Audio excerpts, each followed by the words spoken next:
मैं माननीय गिरिराज सिंह जी से, माननीय राजीव रंजन सिंह उर्फ ललन सिंह, माननीय उप मुख्यमंत्री श्री सम्राट चौधरी जी, श्री विजय कुमार सिन्हा जी, माननीय केंद्रीय मंत्री श्री चिराग पासवान जी, श्री जीतन राम मांझी जी, माननीय केंद्रीय मंत्री, साथ ही साथ माननीय श्री संजय झा जी, माननीय श्री मंगल पांडे जी एवं माननीय श्री दिलीप कुमार जायसवाल जी से निवेदन करूंगी कि सामूहिक रूप से मखाना से बने माला माननीय प्रधानमंत्री महोदय को पहनाकर। भारत माता की अंगराज दानवीर कर्ण के धरती महर्षि मेघी के तपस्थली भगवान वासुपुत्र के पंच कल्याण भूमि विश्व प्रसिद्ध विक्रमशिला महाविहार बाबा भोलानाथ के पवित्र भूमि पे सब भाई बहन सभी के प्रणाम करेंगे।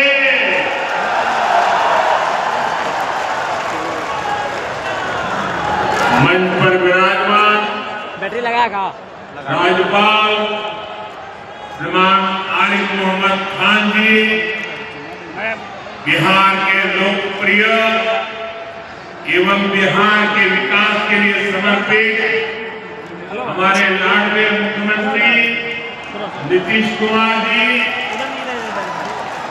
केंद्रीय मंत्रिमंडल में मेरे सहयोगी शिवराज सिंह चौहान जी, जीतन राम मांझी जी, ललन सिंह जी, गिरिराज सिंह जी, चिराग पासवान जी, राज्य मंत्री श्रीमान रामनाथ ठाकुर जी, बिहार सरकार के उप मुख्यमंत्री सम्राट चौधरी जी, विजय सिन्हा जी, राज्य के अन्य मंत्री एवं जनप्रतिनिधिगण, उपस्थित महानुभाव और बिहार के मेरे प्यारे भाई और बहनों, आज हमारे साथ साथियों महाकुंभ के समय में मंदरांचल की धरती पर आना अपने आप में बड़ा सौभाग्य है। इस धरती में आस्था भी है, विरासत भी है और विकसित भारत का सामर्थ्य भी है। ये शहीद तिलका मांझी की धरती है, ये सिल्क सिटी भी है। बाबा आज बैद्यनाथ की इस पावन धरा में इस समय महाशिवरात्रि की भी खूब तैयारियां चल रही हैं। ऐसे पवित्र समय में मुझे पीएम किसान निधि की एक और किस्त देश के करोड़ों किसानों को भेजने का सौभाग्य मिला है। करीब 22,000 करोड़ रुपए एक क्लिक पर देश भर के किसानों के खाते में पहुंचे हैं। और जैसे ही अभी मैंने क्लिक दबाई, मैं देख रहा था यहाँ पर भी जो राज्यों के दृश्य दिख रहे थे, यहाँ भी कुछ लोगों की तरफ मेरी नजर गई, वो फटाफट अपने मोबाइल देख रहे थे कि पैसा आया कि नहीं आया, और तुरंत उनकी आंखों में चमक दिखाई देती। साथियों, आज जो किसान सम्मान निधि दी गई है, इसमें बिहार के भी 75 लाख से अधिक किसान परिवार हैं। बिहार के किसानों खाते में आज सीधे करीब 1600 करोड़ रुपए उनके खाते में पहुंच चुके हैं। मैं बिहार और देश के सभी किसान परिवारों को बहुत बहुत शुभकामनाएं देता हूं, बधाई देता हूं। साथियों, मैंने लाल किले से कहा है कि विकसित भारत के 4 मजबूत स्तंभ है। ये स्तंभ है गरीब, हमारे अन्नदाता किसान, हमारे नौजवान, हमारे युवा और हमारे देश की नारी शक्ति। एनडीए सरकार चाहे केंद्र में हो या फिर यहां नीतीश जी के नेतृत्व में चल रही सरकार हो, किसान कल्याण हमारी प्राथमिकता में है। बीते दशक में हमने किसानों के हर समस्या के समाधान के लिए पूरी शक्ति से काम किया। किसान को खेती के लिए अच्छे बीज चाहिए, पर्याप्त और सस्ती खाद चाहिए, किसानों को सिंचाई की सुविधा चाहिए, पशुओं का बीमारी से बचाव चाहिए और आपदा के समय नुकसान से सुरक्षा चाहिए। पहले इन सभी पहलुओं को लेकर किसान संकट से घिरा रहता। जो लोग पशुओं का चारा खा सकते हैं वो इन स्थितियों को कभी भी नहीं बदल सकते। एनडीए सरकार ने इस स्थिति को बदला। बीते वर्षों में हमने सैकड़ों आधुनिक किस्म के बीज किसानों को दिए। पहले यूरिया के लिए किसान लाठी खाता था और यूरिया की कालाबाजारी होती। आज देखिए किसानों को पर्याप्त खाद मिलती है। हमने तो कोरोना के महासंकट में भी किसानों को खाद की कमी नहीं होने दी।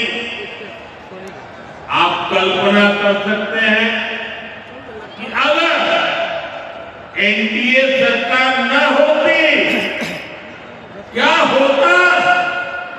साथियों, अगर एनडीए सरकार न होती तो आज भी हमारे किसान भाई बहनों को खाद के लिए लाठियां खानी पड़ती। आज भी बरौनी खाद कारखाना बंद पड़ा होता। दुनिया के अनेक देशों में खाद की बोरी जो 3000 रुपये की मिल रही है वो आज हम किसानों को 300 रुपये से भी कम में देते हैं। तो यूरिया की एक बोरी भी आपको 3000 रुपये की मिलती।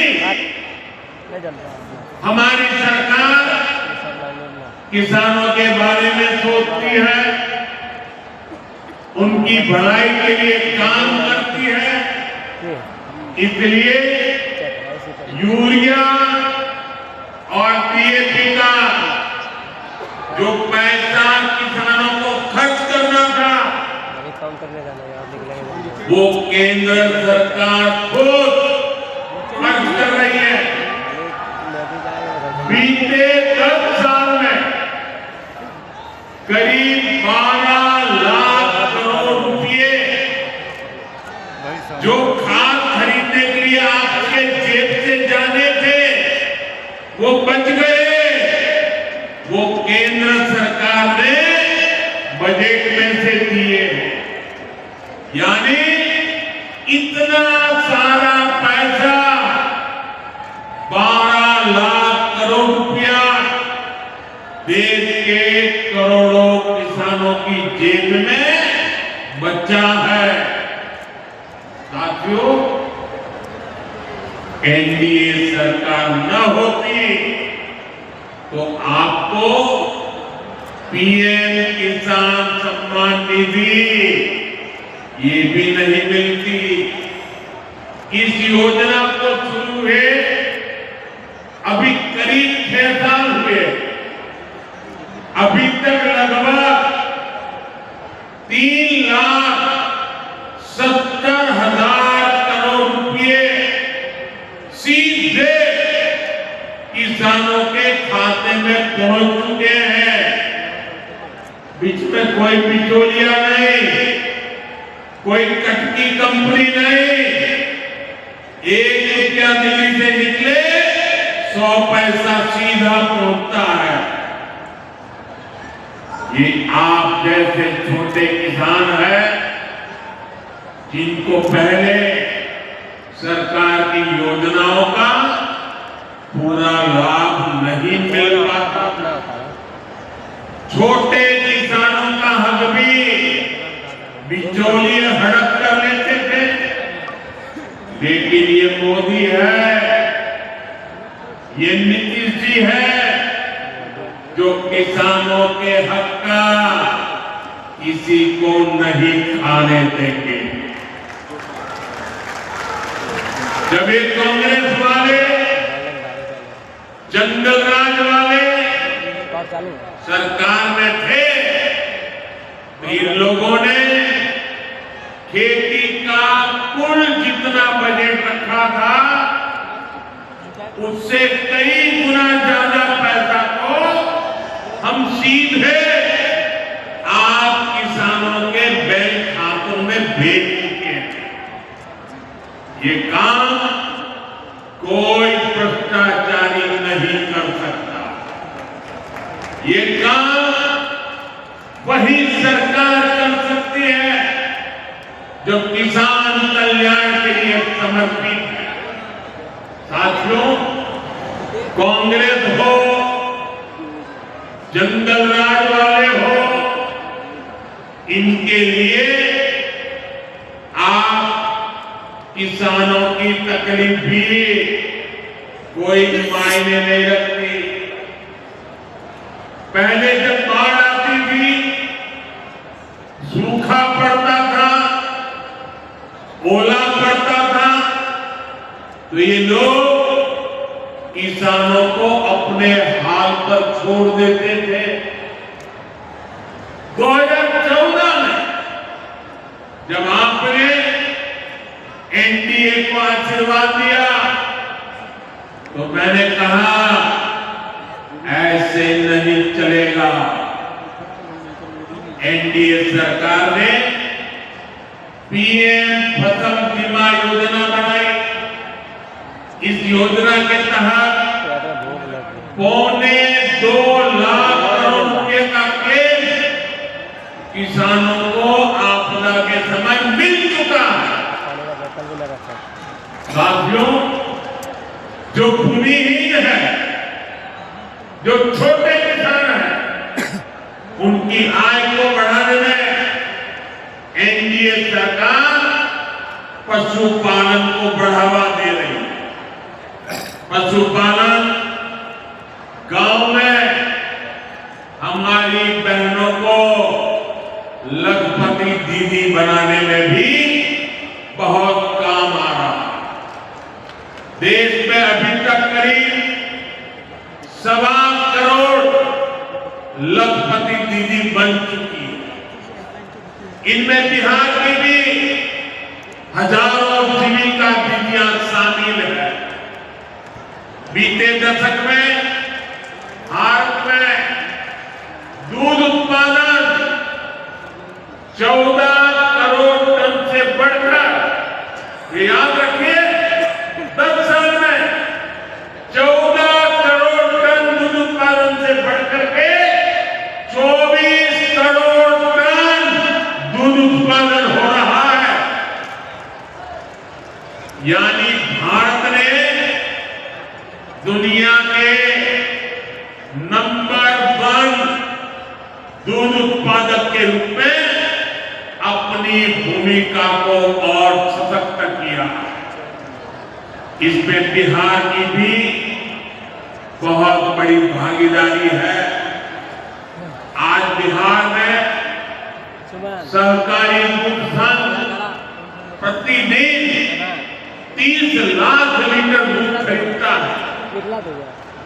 इसके कारण हर साल 3000 करोड़ रुपए से अधिक बिहार के पशुपालकों, हमारी माताओं बहनों के खाते में पहुंच रहे हैं।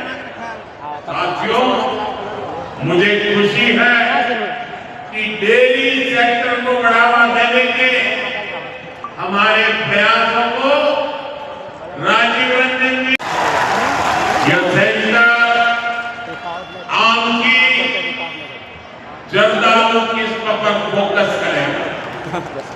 2 और केंद्र मुंगेर और बक्सर में बनाए जाएंगे, जो टमाटर, प्याज और आलू किसानों को मदद है। कहां से? यानी किसान हित के निर्णय लेने में हम कोई कसर बाकी नहीं छोड़ रहे।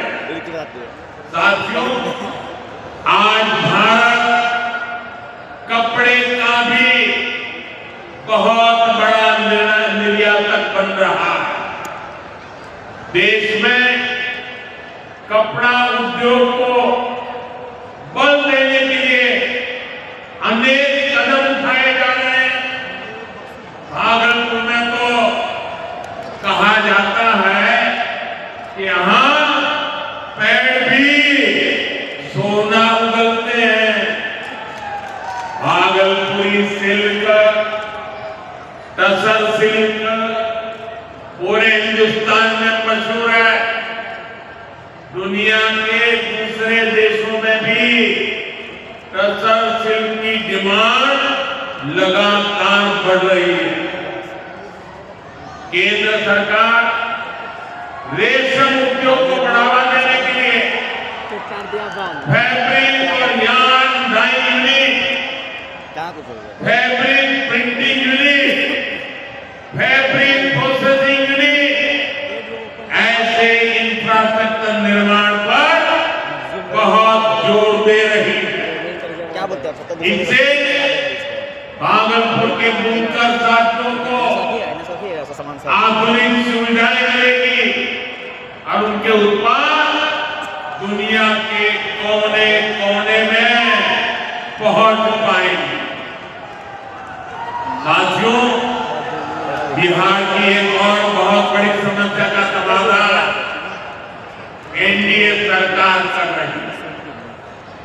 नदियों पर पर्याप्त पुल न होने के कारण बिहार को अनेक समस्याएं होती हैं। आपको आने जाने में दिक्कत ना हो, इसके लिए हम तेजी से काम कर रहे हैं। अनेकों पुल बनवा रहे हैं। यहाँ गंगा जी पर 4 लेन के पुल के निर्माण का भी तेजी से काम चल रहा है। इस पर 1100 करोड़ रुपए से ज्यादा खर्च किए जा रहे हैं। साथियों, बिहार में बाढ़ से भी बहुत नुकसान होता है। इसके लिए भी हमारी सरकार ने हजारों करोड़ रुपए के प्रोजेक्ट स्वीकृत किए। इस वर्ष के बजट में तो पश्चिमी कोसी नहर ERM परियोजना के लिए मदद देने की घोषणा की गई है। इस परियोजना से मिथिलांचल क्षेत्र में 50,000 हेक्टेयर भूमि सिंचाई के दायरे में आएगी। इससे लाखों किसान परिवारों को लाभ होगा। साथियों, एनडीए सरकार किसानों की आय बढ़ाने के लिए अलग अलग स्तर पर काम कर रही है। भारत में उत्पादन बढ़े, दलहन और तिलहन में हम आत्मनिर्भर हो, यहाँ ज्यादा से ज्यादा फूड प्रोसेसिंग उद्योग लगे और हमारे किसानों के उत्पाद दुनिया भर तक पहुंचे। इसके लिए सरकार एक के बाद एक नए कदम उठा रही है।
यशस्वी प्रधानमंत्री श्री नरेंद्र मोदी जी के नेतृत्व में हमारे किसानों की समृद्धि के लिए और खेती को आधुनिक और लाभकारी बनाने के लिए बीते 10 वर्षों में अथक और समग्र प्रयास किए गए हैं। हमारे मेहनती किसान भाई बहनों के हितों के लिए समर्पित भारत सरकार ने मिट्टी की जांच और सिंचाई से लेकर खाद तक, बीज और बीमा से लेकर बाजार तक, क्रेडिट कार्ड से लेकर ड्रोन के उद्योग तक और FPO से लेकर किसान समृद्धि केंद्र तक ऐसे कई पहलों से कृषि क्षेत्र को नई मजबूती दी है। आज हमारी सरकार का हक है हम विकसित भारत को समर्पित और विकसित भारत का बहुत बड़ा आधार हमारे किसान है। किसानों को सशक्त बनाने की दिशा में आज कई बड़े कदम उठाए गए। इसी दिशा में किसानों को सशक्त बनाने और उनकी मेहनत व समर्पण को सम्मान देने के उद्देश्य से शुरू की गई प्रधानमंत्री किसान सम्मान निधि योजना ने 6 वर्ष पूरे कर दिए हैं। ये योजना विश्व की सबसे बड़ी डायरेक्ट बेनिफिट ट्रांसफर DBT योजनाओं में से एक है। इस योजना के तहत किसानों को हर साल 6,000 रुपए की राशि सीधे उनके बैंक खातों में भेजी जाती है। अब तक करीब 3.5 लाख करोड़ रुपए की राशि सीधे किसानों के बैंक खातों में ट्रांसफर की जा चुकी है, जिससे उनकी आर्थिक स्थिति मजबूत हुई है। PM किसान के 85% से अधिक लाभार्थी छोटे व सीमांत किसान हैं। इस योजना में महिला किसानों की भागीदारी भी लगातार बढ़ रही है, जिससे ग्रामीण अर्थव्यवस्था में महिलाओं की सशक्त भूमिका को बल मिल रहा है। PM किसान से किसान साथियों को नए कृषि उपकरण, उच्च गुणवत्ता वाले बीज और उर्वरक खरीदने में मदद मिली है, जिससे उत्पादकता बढ़ी है और उनकी आय में वृद्धि हुई है। PM किसान के मजबूत डिजिटल इंफ्रास्ट्रक्चर और पारदर्शिता ने बिचौलियों की भूमिका को समाप्त कर दिया है। 9 लाख से ज्यादा वन क्षेत्र के किसानों और 16,500 से अधिक सीमावर्ती गांवों के किसानों को भी योजना का लाभ मिल रहा है।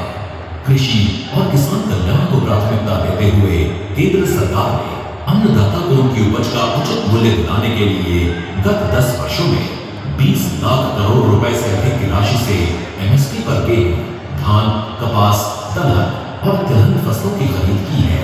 इतना ही नहीं, 12 लाख करोड़ रुपए की उर्वरक सब्सिडी से किसानों को उचित मूल्य पर पर्याप्त और गुणवत्ता वाले उर्वरक की उपलब्धता सुनिश्चित की है, जो भारत सरकार की सतत प्रतिबद्धता को दिखाता है। माननीय प्रधानमंत्री श्री नरेंद्र मोदी जी के नेतृत्व में केंद्र सरकार पशुपालकों की आय वृद्धि के लिए निरंतर प्रयासरत है। इन्हीं सभी प्रयासों के कारण आज भारत विश्व में दुग्ध उत्पादन में प्रथम स्थान पर है। तेजी से जुटे साथियों, एनडीए सरकार भारत की गौरवशाली विरासत के संरक्षण और वैभवशाली भविष्य के निर्माण के लिए एक साथ काम कर रहे हैं। लेकिन ये जो जंगल राज वाले हैं, इनको हमारी धरोहर से, हमारी आस्था से नफरत है। इस समय प्रयागराज में एकता का महाकुंभ चल रहा है। ये भारत की आस्था का, भारत की एकता और समरसता का लोग अब तक एकता के इस महाकुंभ में डुबकी लगा चुके हैं, स्नान कर चुके हैं। बिहार से भी गांव-गांव से श्रद्धालु एकता के इस महाकुंभ होकर आ रहे हैं। लेकिन ये जंगल राज वाले महाकुंभ को ही गाली दे रहे हैं। महाकुंभ को लेकर भद्दी बातें कर रहे हैं।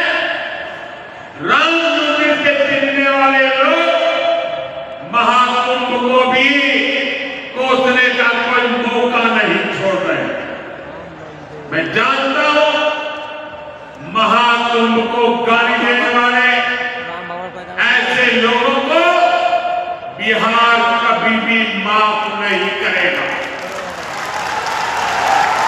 साथियों, बिहार को समृद्धि के नए पथ पर ले जाने के लिए हम दिन रात